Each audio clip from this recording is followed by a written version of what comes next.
recordando un poco lo que vimos el día de ayer. Te recuerdo que el día de ayer pues vimos la parte teórica, ¿no? Qué es lo que lleva un planteamiento del problema, cómo formularlo, por allá pues algunos tips. El día de hoy lo que vamos a ver es una parte más aplicada en cuanto a ya la idea de pues ver algunos ejemplos que ayuden a sintetizar estas dudas o te ayuden pues ya quitarte estas dudas de por medio. Bien, entonces les voy a compartir en este momento mi pantalla. Les voy a mostrar parte de lo que me preguntaban ayer, de las dudas que tenían ayer. Y vamos a analizar un poco dos planteamientos de problema. No se los puedo facilitar en el Drive porque, aunque son tesis que yo asesoré, son tesis que yo me encargué de asesorar, de checar toda la estructura y metodología, pues cada escuela en su momento tiene ciertos lineamientos en cuanto a la publicación o pues a la difusión de la información, ¿de acuerdo? Entonces, pues esta tesis de derechos humanos se hizo en la Universidad Marista y pues la situación aquí es que la persona a la que asesoré pues no ganó, no tiene todos los derechos legales para andar difundiendo su información. Entonces, lo que te voy a mostrar, pues, es el anteproyecto de tesis.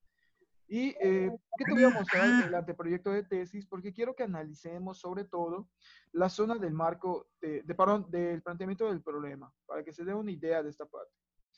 Muy bien, ayer comentamos algunos puntos claves acerca del planteamiento del problema y, repito, Mauri me preguntó eh, cuál sería un ejemplo, cómo formular un ejemplo.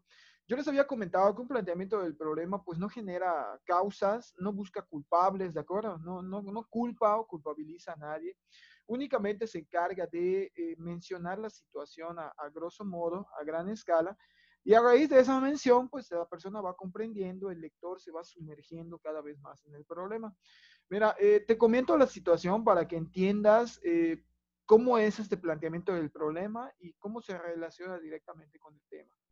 Eh, en México, las necesidades educativas especiales o las necesidades específicas, como hoy en día se llaman, pues ya presentan una variante importante dentro de la población estudiantil.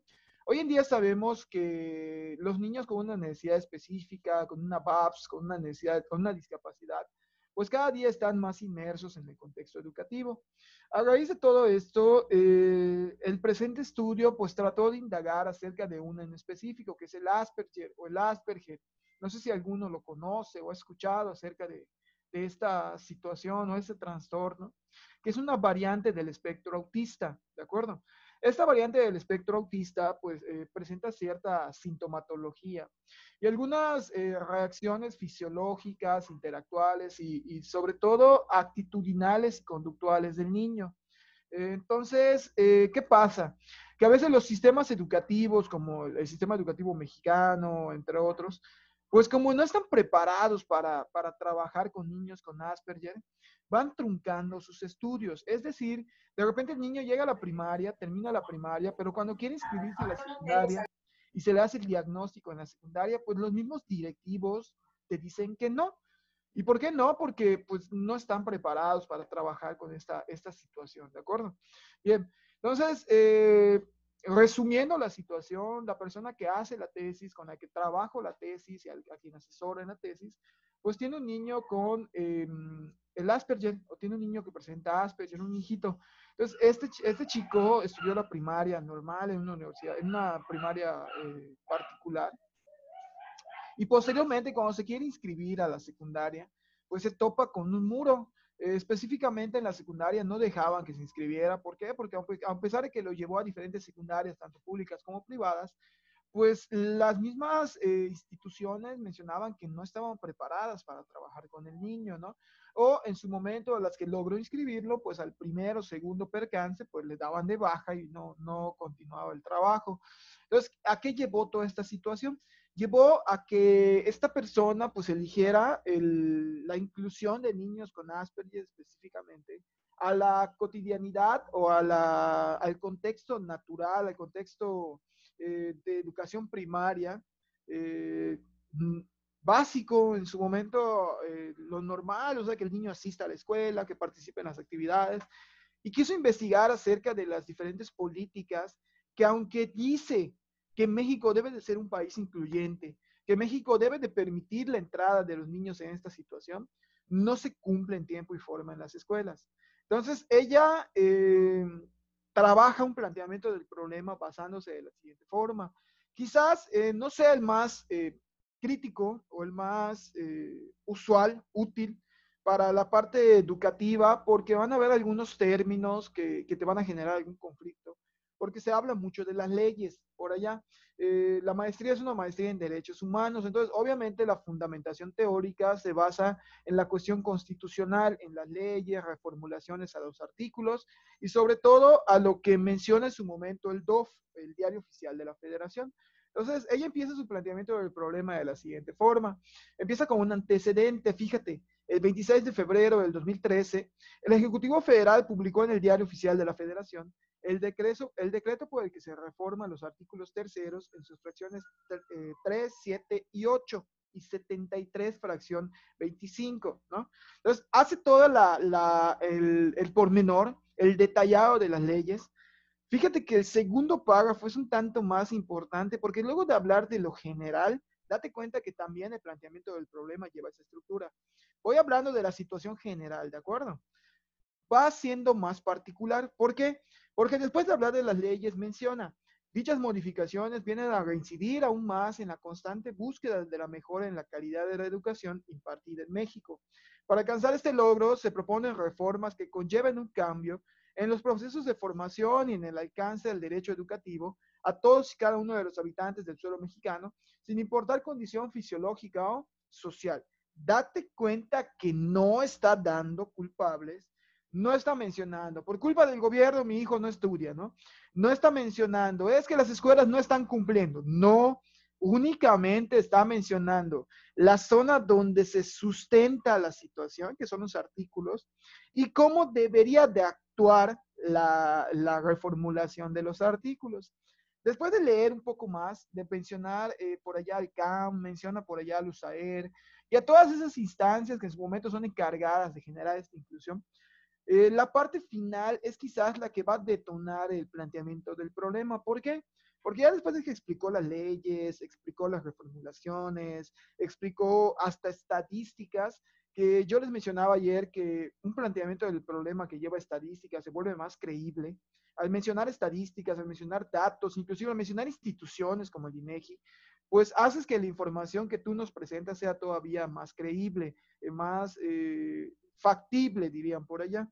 Termina con lo siguiente, después de todo ese prefacio de 2, 3 cuartillas, dice, todo este prefacio informativo encuadra con la determinación de llevar a cabo algún cambio radical dentro del sistema educativo que no restrinja al individuo ni lo limite en su pleno y necesario perfeccionamiento, mismo cambio que no ha podido ser llevado a cabo a pesar de todos los intentos expuestos hasta ahora.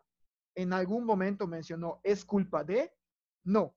En algún momento dijo, es que los niños no estudian a causa de, no. Únicamente te relató el problema y te dijo que todo esto ha llevado a que no se genere la situación en las aulas convencionales o en la educación básica como tal.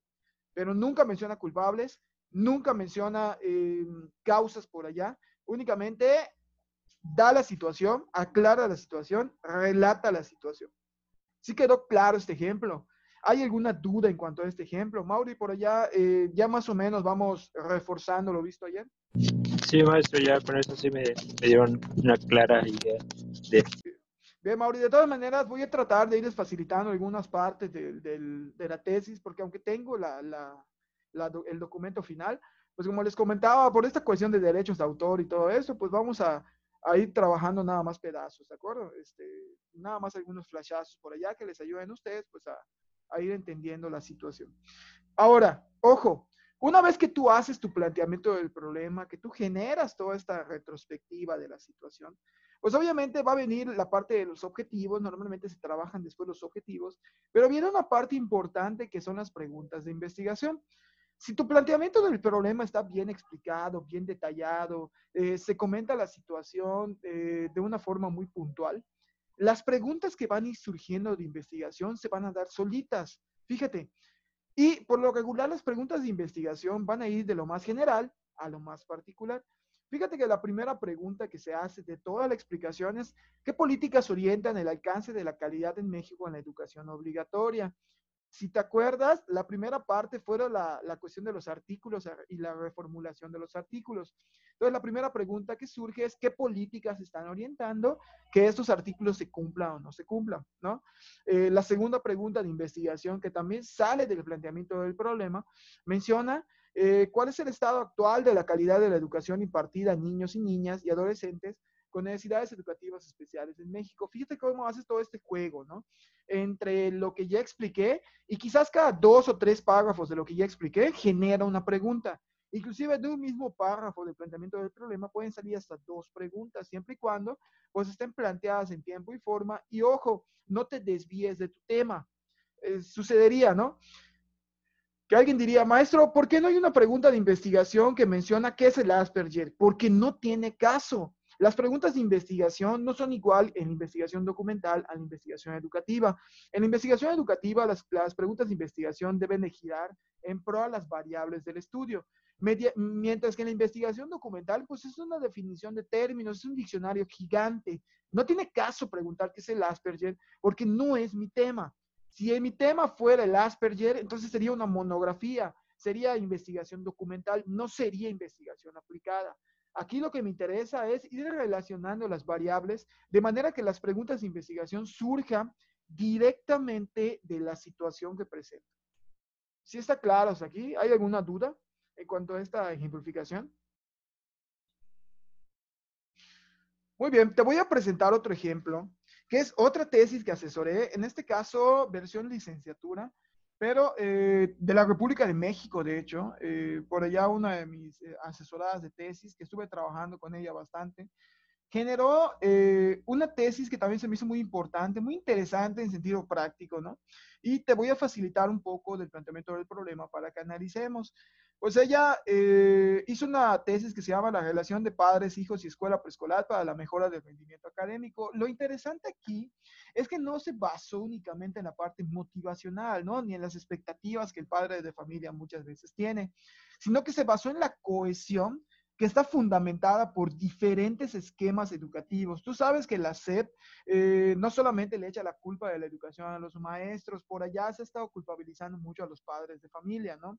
Se crean diferentes instituciones como las sociedades de padres de familia, las asociaciones de padres de familia, que pues ya tienen una actuación directa y bastante generalizada en los protocolos de la SEP, al menos para la parte del rendimiento académico.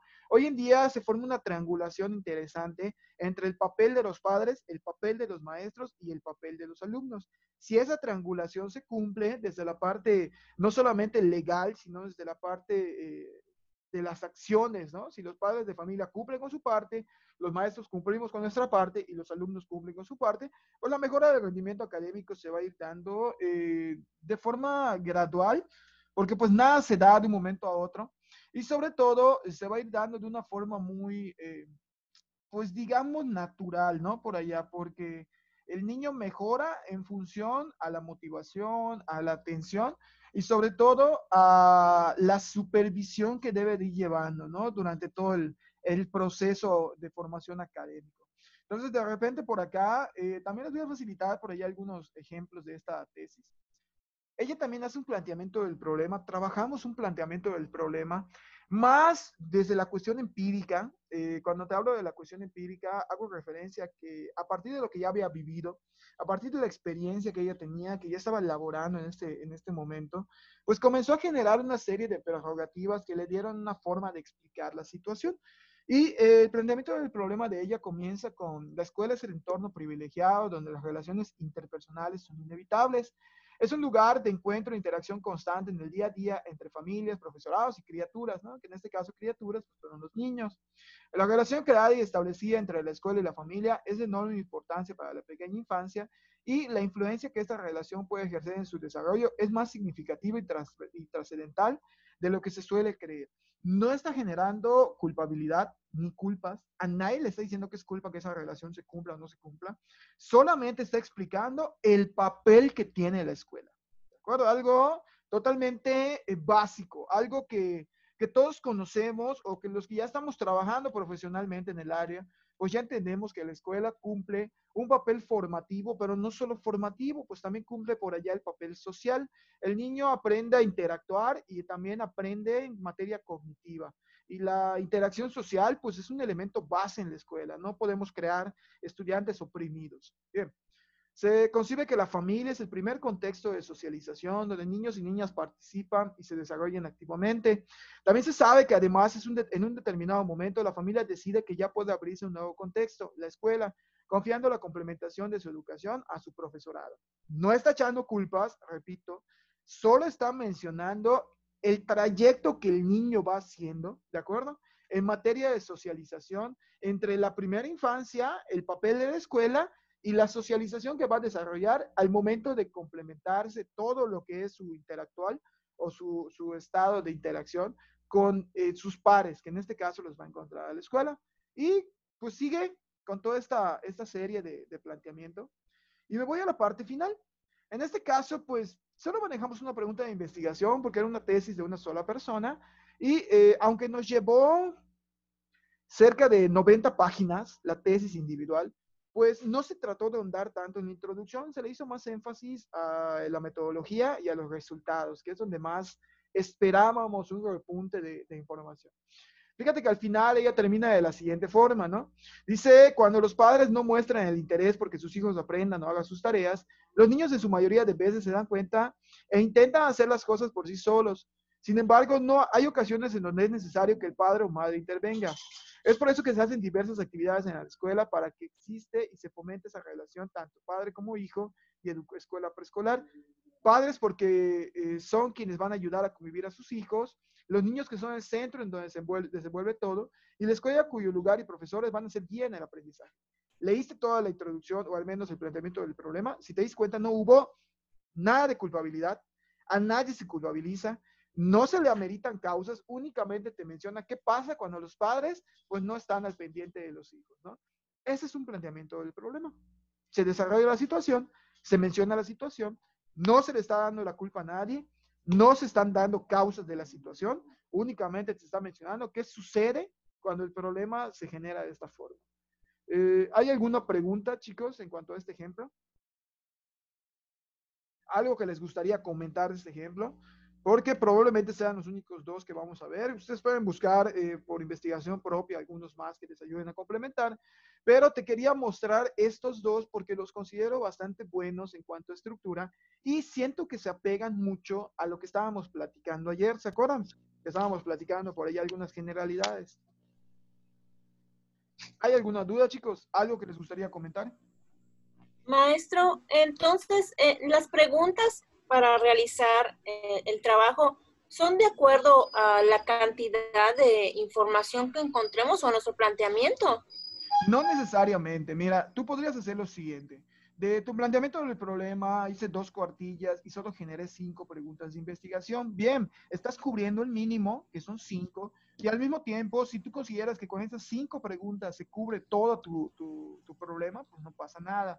Ahora, ¿qué puede suceder? Que de 2 cuartillas de planteamiento hayan 10 preguntas de investigación. No pasa nada, porque las preguntas de investigación se van a contestar con los resultados de tu investigación y con la fundamentación del marco teórico. Es lo que te va a ayudar a ir contestando. No hay un límite, sin embargo, lo ideal es trabajar 5 como mínimo y hasta 15 como máximo, dependiendo del tipo de tesis que estén haciendo.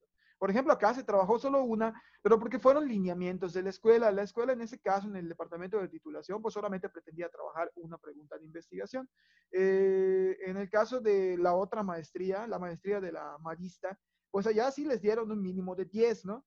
Por allá tuvimos 30 preguntas de investigación y de esas 30 preguntas pues tuvimos que delimitar únicamente a 10, que era el protocolo que nos estaban solicitando. Pero no hay un mínimo ni un máximo. El mínimo aceptable a mi gusto y de acuerdo a mi metodología pues son 5. Y el máximo pues por allá yo lo estaría catalogando entre 10, 15 como un máximo, ¿no? Pero pues todo va a depender de tu tema y de qué tanto quieras desarrollar. Maestro, en una de las tesis que yo busqué, hacen el planteamiento del problema un poquito diferente y solo quería ver qué tan bueno es hacerlo de esa manera. Como en esta tesis, Ajá. la persona como solo describe como en un párrafo como toda la información y después como por empieza a describir como objeto de estudio y pone el tal. Enfoque y pone el enfoque, la ubicación del problema y la temporalidad. Y es todo. Dos preguntas, Mauri. ¿Cómo se llama la tesis y de dónde es? Ok. Es de la Universidad Pedagógica Nacional. Se Ok. llama La educación artística en el sistema educativo nacional. Ok, fíjate, por ello es interesante, ¿no? La UPN como organismo público, por lo regular no le pone mucho énfasis al área de la investigación. Eh, Considero que lo que hay allá, más que una tesis, debe de ser alguna cuestión monográfica. Bueno, o a lo mejor fue el prototipo nada más. ¿Por qué? Porque normalmente se sugiere hasta por el mismo Sampieri, ¿no? Que pues es ahora sí que la Biblia de la investigación, el libro, el santo grial, el canon de la investigación, pues sugiere que el planteamiento del problema lo expliques un tanto más detallado, vendas el problema a raíz del comentar la situación y no solamente te guíes, pues, por ejemplo, en un solo párrafo. En materia de esto, podría ser que los mismos asesores, en este caso la persona que la sustentó, pues no le solicitaron esta zona o pues la misma escuela no solicitó que se hiciera, ¿no? Porque a lo mejor no, en ese momento la UPN no contaba con el departamento de investigación o algunas otras situaciones. Pero sí es necesario, al menos en el caso de la materia, tratar de externar lo más que se pueda la situación problema para que posterior a esto nos surjan las preguntas de manera exitosa. Yo considero que sí sería necesario ampliarle al menos a una cuartilla por allá, Mauricio. Ok, perfecto. Gracias. De nada. ¿Alguna duda más, chicos? Maestro, yo tengo una duda. Claro, con mucho gusto. ¿Qué pasó? Lo que pasa que cuando estuve buscando mis antecedentes, me salió en una tesis y me salió, o sea, estaba estructurado diferente. Me salía antecedentes históricos, antecedentes de la investigación y antecedentes. Ah, Y de bueno, allá saqué pero tú esto de... tomaste los antecedentes de esa investigación. ¿Cómo? ¿Tomaste los antecedentes de esa investigación? Sí, uno. Ok, fíjate, primero, primer punto para hacer esto, mucho cuidado, se le conoce como cita de citas. En este caso, tú tienes que citar al autor que hizo el antecedente, posteriormente citar a la tesis de donde tomaste el antecedente, primeramente. Te voy a dar un ejemplo. Digamos que ese antecedente era de Rodríguez 2006, pero lo citó Fernández en el 2012, ¿no?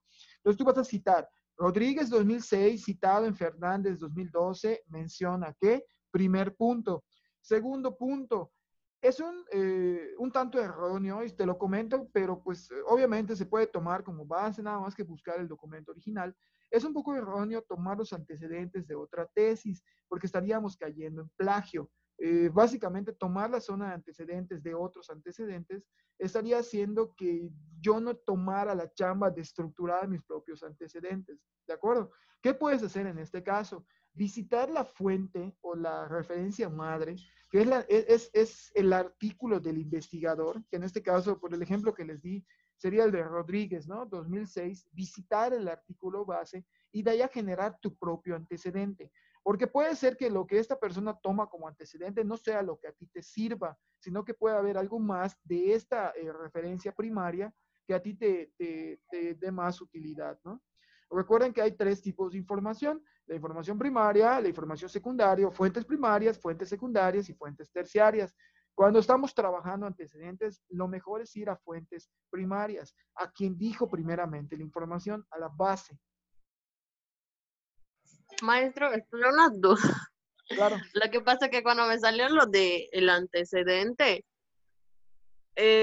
estaba planteado diferente, no tal cual lo copié. Obviamente puse el nombre del autor y el título de que él hizo ese antecedente. O sea, era como un resumen, se podría decir así, de lo que ese autor quería hacer con él.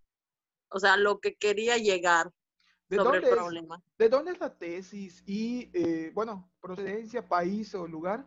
¿Y de qué área? Ay, no me acuerdo. Porque Pero podría ser que no esté utilizando el formato APA. Eso podría lo, ser. ¿Cómo? lo tengo.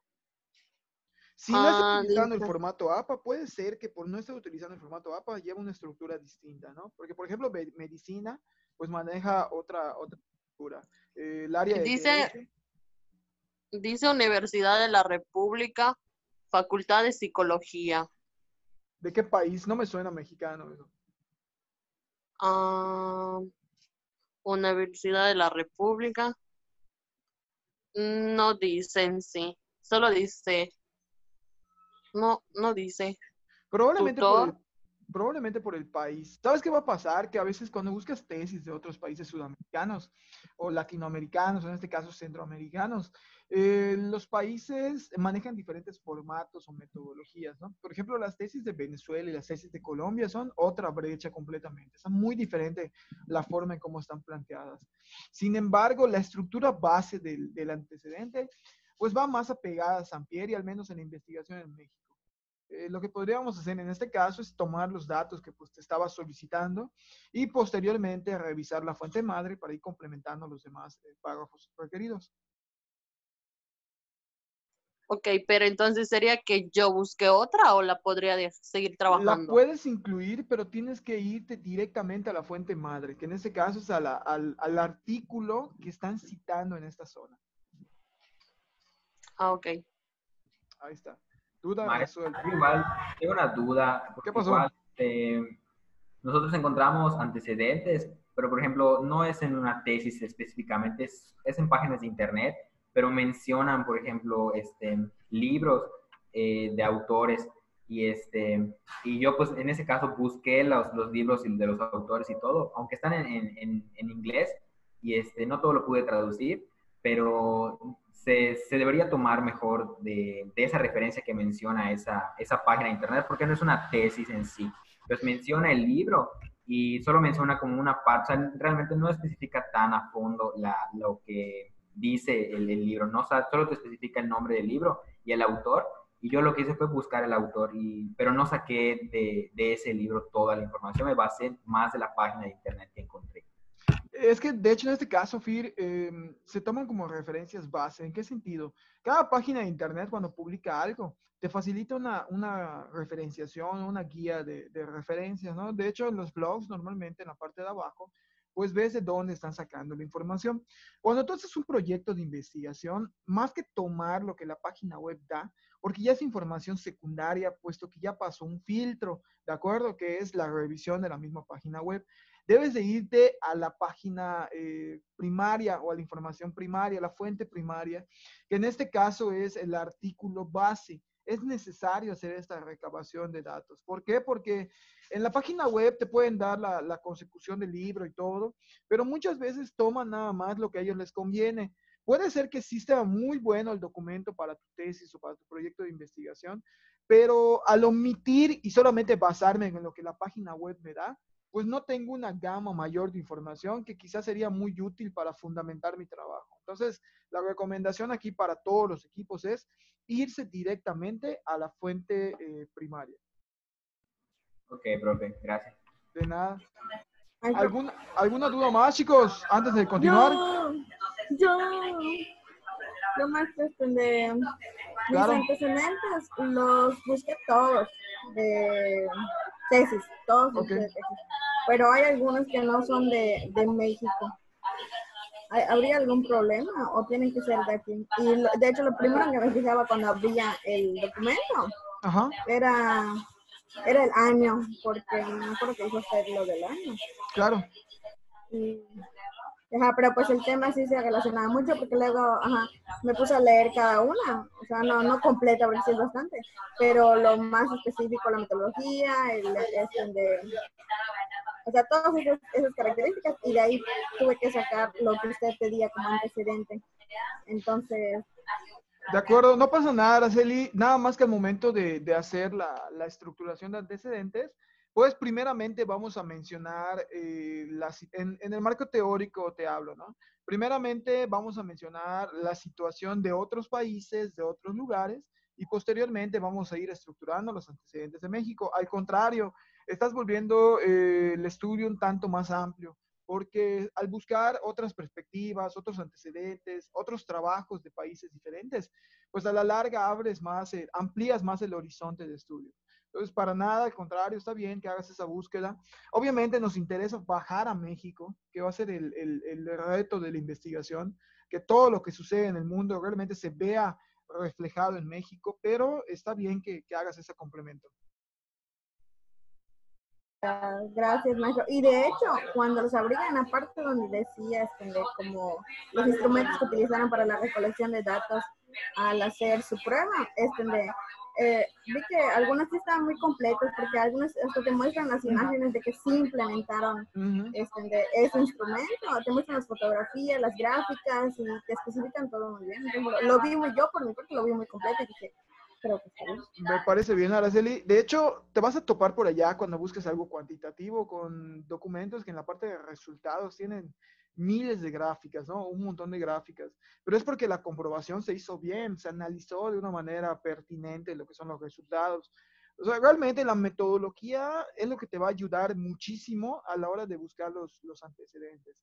Y muchas veces, chicos, más que la metodología, si estamos haciendo una recabación exhaustiva y ya no encontramos la metodología, lean el resumen de la tesis o del artículo, porque el mismo resumen de la tesis o el artículo ya te da los datos que estás buscando, ¿no? Ya te da los objetivos, ya te da la forma en cómo se trataron los datos, cómo se generaron los resultados. O sea, realmente no se trata de algo mágico, se trata únicamente de leer, de tratar de identificar elementos muy comunes dentro del área. No se me frustre en esta búsqueda. ¿Hay alguna duda más que les haya generado esta parte antes de pasar a otros puntos? Sí, profe. ¿Claro? ¿Me escucha?